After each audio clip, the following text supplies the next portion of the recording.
Hi, we're out on the range today, so please bear with gunfire you might hear in the background. And fair warning, all I'm going to do today is talk, and you're going to have to put up with my Shatner-esque pauses and my speech impediment and everything else. And what we're talking about today is the warning signs that you're talking to somebody who is a fake expert. Now, a few days ago, someone commented on one of my presentations, and he went on about all the problems I was creating being an amateur that was giving people advice. And then he said that all real professionals carry their pistol on their right hip. They do? All of them? Well, let me think. I've carried a pistol professionally and not always on my right hip. I've seen a lot of police officers that use shoulder holster or ankle holster or what have you. And then there's that pesky thing that, some people are left-handed and carry it on their left hip. So he makes this just blanket outlandish statement that is completely false. And that got me thinking, well, what are the warning signs of someone who's pretending to be an expert? And I came up with my top 5 list of red flags that should tell you that you're dealing with somebody who is either lying to you trying to convince you they're an expert when they're not, or lying to themselves trying to convince themselves they're an expert when they're not. So, in no particular order, the top 5 are, first, someone who speaks absolutely authoritatively on something that not only does he not know, but he's not in a position that he even would know. He's never seen it done, never tried to do it himself, hasn't seen a YouTube video on it, hasn't done the research. I mean, he's just not in a position that he'd know one way or the other, but seems to be convinced that he does. Example, I'm talking to a couple of people, one of which is a very bright, inquisitive guy, but he knows virtually nothing about guns. And he says to me, "Hey, Paul, what would happen if you loaded, let's say, a .270 cartridge with black powder?" Now that's an interesting question. But before I could even answer him, somebody pops off and says, "Well, the bullet wouldn't even get out the end of the barrel!" So I then have to go through the dissertation of explaining, all those cartridges in the 1870s and 1880s, like 45 Colt, 4440, 4570, the list goes on. All of those were loaded with black powder. Oh, so then he has to admit that he didn't know. And you think, well, if you didn't know, what made you so convinced that you did? Now, second on my list is the guy who can, and all too often does, quote the Ballistics Chart chapter and verse. He has memorized all the velocities, the energy foot-pounds, how much it's going to drop at a given distance. And he will quote this like it is gospel. Again, case in point, I'm talking to a group of people and the subject comes up of 4570. And I said, well, generally speaking, there's a lot of different 4570 loads, but what would be considered most typical is a 405 grain bullet going about 1,300 feet per second. Somebody corrects me and says it's not 1,300, it's actually 1,330. The textbook answer from the Remington Ballistics Chart. But he doesn't take into consideration, I didn't mention a brand name. Different companies have different velocities for their ammunition. And he seems to know so little about the subject that he hasn't taken into consideration that, the variation from one cartridge to the next is quite often more than 30 feet per second.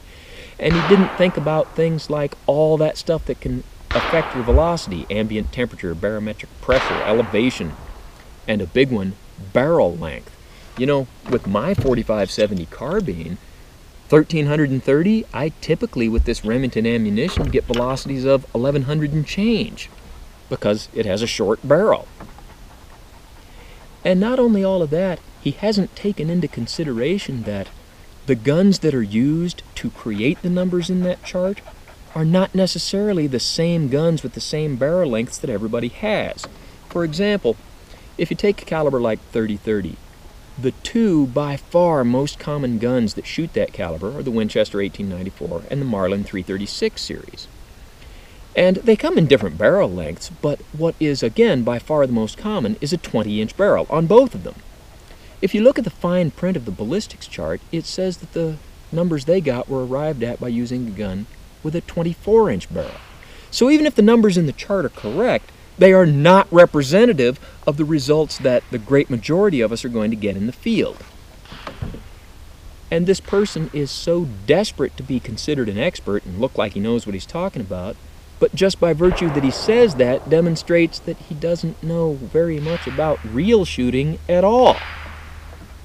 Now don't get me wrong, the ballistics chart is a good tool, it is good information, it's something you should read. But it was not written by the apostles. Now the third guy on my list is kind of the opposite of that. He's the just as powerful guy. That he, for whatever reason, has some kind of off-brand or obscure gun or cartridge, and he's kind of defensive about it, so he has to become the advocate for it, and he'll go around talking about how whatever he has is just as powerful as whatever mainstream thing people have. Case in point,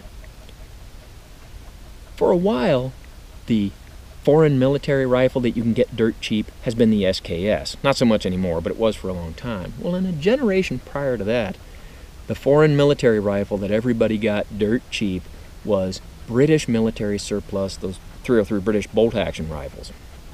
I had one. You could get them for virtually nothing at the time. Well, I knew a guy that had one, and I think he was a little defensive about it, so he had to say that it was just as powerful as a 30-06. Well, if you look at the two cartridges, the 303 is pretty close to the 30-06 in size, and it is, if you use the same bullet weight in both, pretty close in power. The 303 is a potent round. But if you look at the ballistics chart, no, it doesn't quite measure up to a 30-06. It's close, but not quite there. And I had the very unpleasant experience of watching this guy say how it was just as powerful, so somebody else, different guy, somebody else brought in the ballistics chart and shows him, no, it's not as powerful. And they go back and forth with this, neither of them taking into consideration things like, what kind of rifle are you talking about? Does he have the typical 303 rifle, or does he have that jungle carbine with a much shorter barrel? And compared to a 30-06 of what make and model with what barrel length? And it became kind of a painful process to watch. And you see that kind of thing in the just as powerful guy.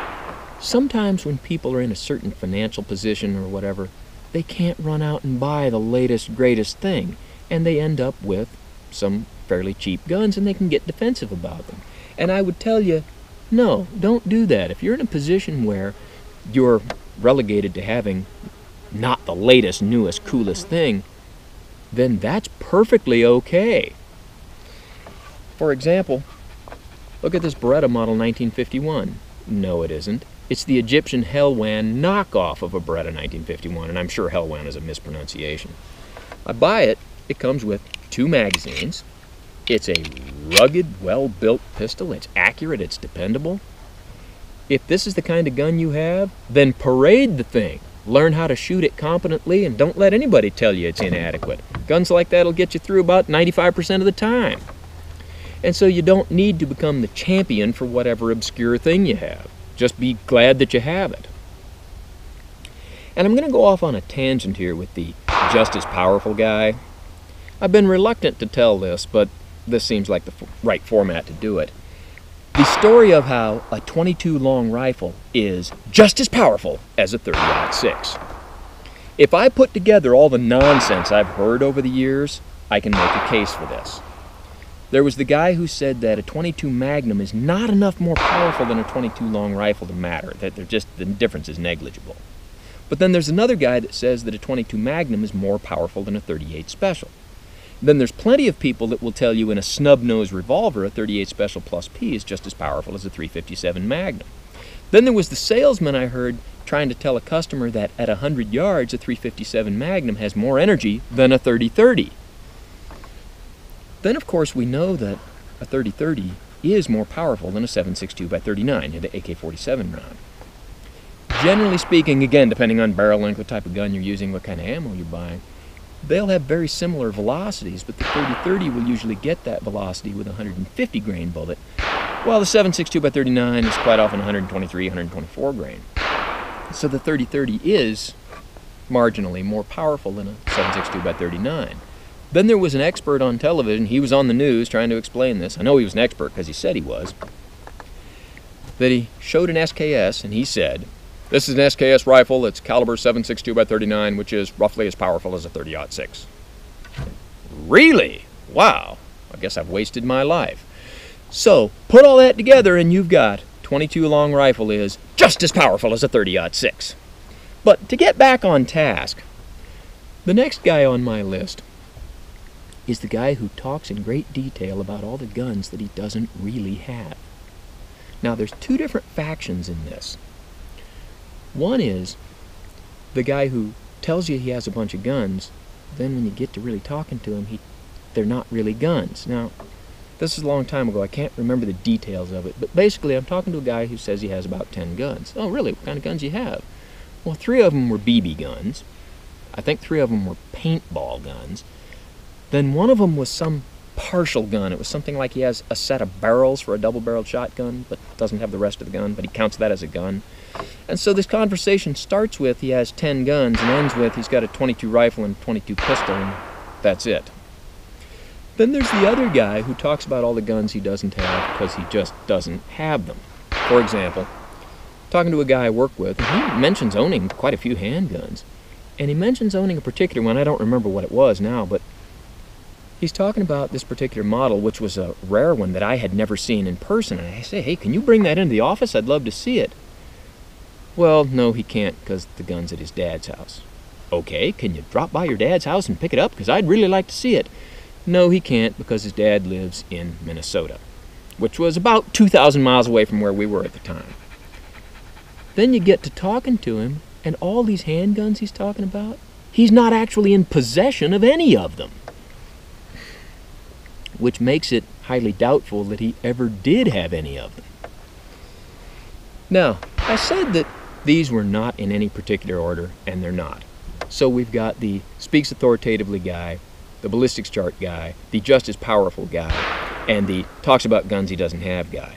But I have saved the number one for last. This is by far the number one way to tell that you're talking to somebody that does not know very much about guns at all. And that's when somebody says any one of the various different versions of saying there's no such thing as. And there's different ways you can say it, like when someone says, I have a Smith & Wesson Model 37. No, Smith & Wesson didn't make a Model 37. Well, that's wording it differently, but he's still telling you no such thing as. Which, by the way, yes, they did make a Model 37. Another way of saying it is when someone says something about a 10mm and you say, no, you mean a 9mm. That's another version of no such thing as. And I got to tell you, that one bit me. Way back a long time ago when the 10mm first came out, or at least when people were first becoming aware of it, a coworker of mine tells me that the gun Don Johnson used on that show Miami Vice was a 10mm. And I'd never heard of a 10, and I said, do you mean a 9mm? And I remember that was the one time that was a stupid thing for me to say. And he was certain, no, 10mm. Well, yes, 10mm does exist. I'd just never heard of it. And so when someone tells you there's no such thing as, yeah, that's an indicator they don't know near as much as they think they do. And I didn't know near as much as I thought I did. Now, I could bore you for an hour with anecdotes just on this one particular topic, but I'm going to narrow it down to just a few. One of my favorites is, long time ago, I was doing an activity with a group of people and we all drove and met in a certain place, and several of us had cars that we thought were cool. They probably weren't, but we thought they were cool. And the car I had at the time was a 1966 Cadillac Sedan DeVille. And no, not the time the lunatic tried to tell me it was a Coupe DeVille and there's no such thing as a Sedan DeVille, even though it's clearly Sedan DeVille in the body tag on the car. No, not that time, different guy. A couple of guys are checking out my car, and one of them asks what engine it has, and I tell them it's a 429. Instantly somebody tells me, hate to tell you this, Paul, but Chevy never made a 429. So I have to tell him, hate to tell you this, Mike, but it's not a Chevy. Now, Chevrolet and Cadillac are both made by GM, and there can be some similarities, but especially in the 1960s, it's a complete misnomer to think that they're the exact same car. And this guy was desperate to be seen as an expert, but the reality is, he knew so little about the subject that he didn't even know how much he didn't know. Another one of my favorite anecdotes is, I'm talking to a guy and I'm telling him that I really think number 4 buckshot is a good load for a shotgun. And about the second time I say number 4 buckshot, he gets incensed and he kind of goes off.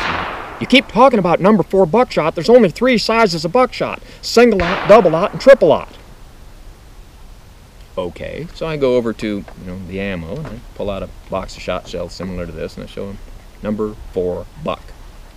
Then I pull out a box of shot shells like this one and say number 3 buck. And then I have to explain to him that buckshot comes in a fairly wide variety of sizes. It's just there's only a few types that you typically see loaded in shot shells at the store. And so he had to kind of, oh, well, okay.